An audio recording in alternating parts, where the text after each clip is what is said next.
Hello, my name's Gavin with Twin Tobacco. Today's video is going to be talking about pipe filters. So before we get started, please, if you like this type of content, give us a thumbs up and don't forget to subscribe. Also, if you would like to support the channel, please check out our Patreon page. A little bit of support will go a very long way for both Garrett and I. Anyway, without further ado, let's dive into the video.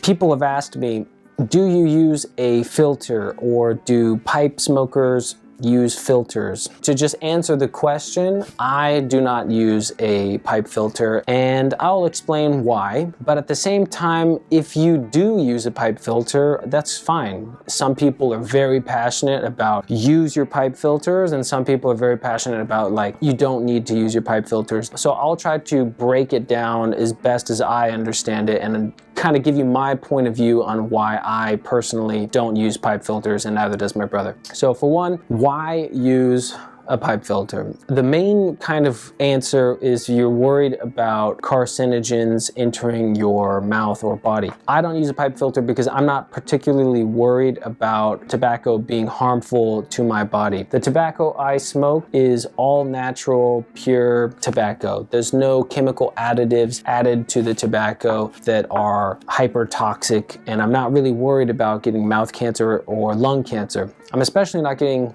lung cancer because I don't actually inhale any tobacco smoke, either from cigar smoke or pipe smoke. And then most importantly, I always enjoy my tobacco in moderation. Those are the reasons why I'm not particularly worried about mouth cancer, lung cancer, tongue cancer. I've also learned that a lot of pipe tobacco smokers, they mostly use filters because filters absorb moisture and they get a drier smoke. That would be, I think, very understandable if you're smoking, if you're called a wet smoker. You could be getting a wet smoke from a variety of reasons. One, you're not drying your tobacco out enough. Two, maybe you're smoking strong aromatic blends which have a casing on top, and that casing tends to produce more moisture and steam while smoking. I personally smoke non-aromatic tobaccos, so I don't have a very wet smoke experience. So that's another reason why I don't use pipe filters. Now, some people would say that that pipe filter absorbs some of the moisture, but it also absorbs some of the flavors. If you're worried about missing out on some flavor, then maybe don't use a filter. But if your smoke is too wet, maybe there's a way to lessen the moisture problem you're having. Try drying your tobacco out before you put it in your pipe bowl. Some people take it right out of the tin and put it in their pipes and start smoking. The problem is a lot of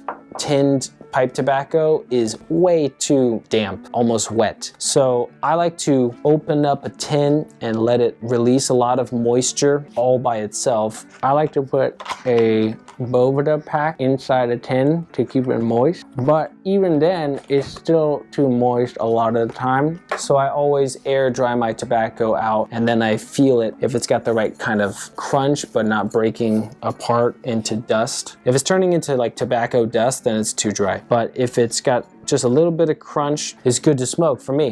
But if you have some issues, maybe you can try airing your tobacco out more. Maybe you can switch to non-aromatic tobaccos. But if you love your aromatic tobaccos and you're still getting a lot of moisture, maybe you didn't break in your pipe well enough. Maybe there's not enough cake in the bottom of the bowl. Maybe try smoking a meerschaum pipe, which actually is very good at absorbing moisture, or maybe even a clay pipe. Or you could just throw a pipe filter in, and that's okay. To each his own. So if you look here, this Savinelli pipe that I have, it has a plastic insert that you put into the stem. That's so that you have a straight passageway from the tobacco chamber to the mouthpiece. But if I wanted to, I could take this out and I can put the Savinelli balsa wood filter in here. Now, I have had experience with that. Yes, the smoke was drier, but I felt like I was missing out on a little bit of the flavors. So I stopped using the balsa wood filters and I just put in this plastic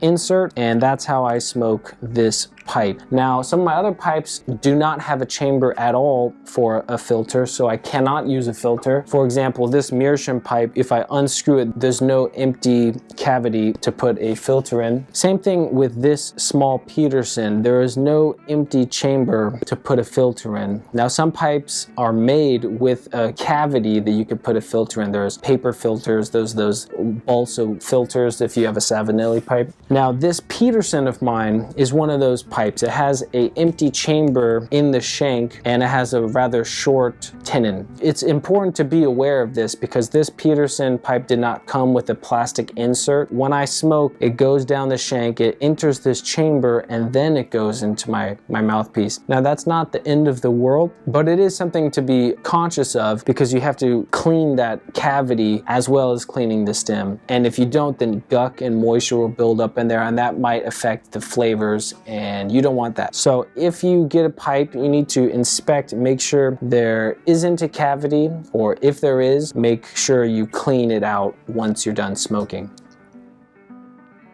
I hope you found that video entertaining or educational. If you are a filter using pipe smoker, that's totally fine with me. If you are like me and don't use a filter, you know, it works for me. To each his own. It's a hobby. You can do with your hobby what you want. Let me know in the comments, do you use a pipe filter? Why or why not? And with that, keep enjoying your tobacco, people.